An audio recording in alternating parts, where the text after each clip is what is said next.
Rascal just has not been their point of strength at Worlds so far. As a jungler, whenever you're Round ganking two. Renekton, but Rascal returns to the scene of the crime. All right, Scout's gonna miss some farm, but now Rascal is flashless. He's caught up a little bit of CS. Healing, his Q's now on cooldown. There's the knockup, there's the combo. Scout pulled the aggro. Goodbye. Great at working through tanks, while you can kind of rely on Azir. If Azir is your only like hardcore scaling component, then you have very difficult times going up against, guess what? Flandre's super fed on the Graves. He's gonna have so many options, as well as the, Jinx Lulu. Anyways, back to the early stages where Gen.G still have hope.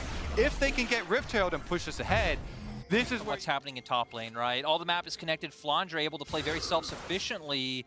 Has been getting his own vision if you do look at River to where he's able to play like this. Rascal fighting it all in though. For a lot of damage. Second dash gonna be up soon. Flandre!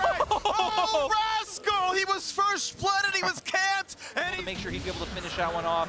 And then nice by Clid, even hovering mid to make sure they're winning on both sides. Flandre trying to be self-sufficient of Gen.G punishing that. Ace comes in, they get the root onto Lee Sin just barely, but a charm and knockup. Mako wants to tank the Q from Lee and is able to do so. The big health comes across. Ward hop to kick backwards. Is this gonna be enough to kill out Viper? He's running for his life. His health bar is at 1 and he's gonna go down. Clid finds the gank and on so many of these picks and trying to make these plays. They're still going to be attacked there. Finds a knockup. Actually able to catch BDD, who jumped in but couldn't get the push back. However, Lee Sin is on the follow through. The strength of having the support of these roaming supports able to follow through. Clid being such an aggressive playmaker. Now, solo kills.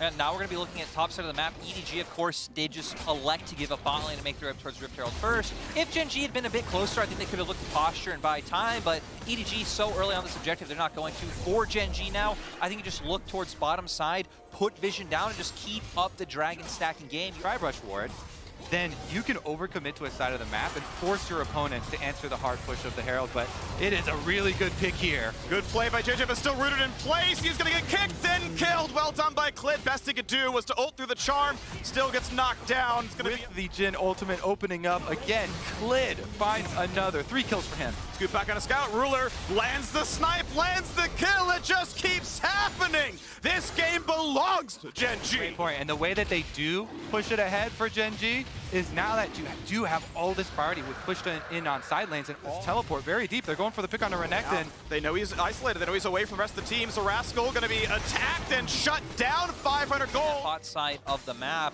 For Gen.G, though, we talked about a lot of the long-range pick tools. You can open up Jhin ultimate, try and force him off. Jhin, Rakan, I'm sorry, follow up, but no, for Gen.G, they here for Gen.G to allow Rascal to teleport in.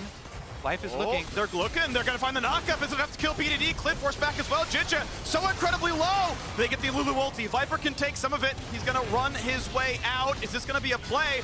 No, gonna jump backwards, but be careful because they can keep on going. It's a flash in for Clid. It's a flash in for life. 1 kill so far. Will they find a second? Mako is low. Mako could drop, and Mako does. Really gonna get that kill. Looking for another. Flashes in, finds the shutdown, and Flandre's on his way out. Gen.G are gonna find this game. They're gonna find 4 kills. The map belongs. It goes down, and Gen.G will even it up. All right, 1-1 in this one. A stopwatch for good measure. Not going to matter. You are not gonna defend this base.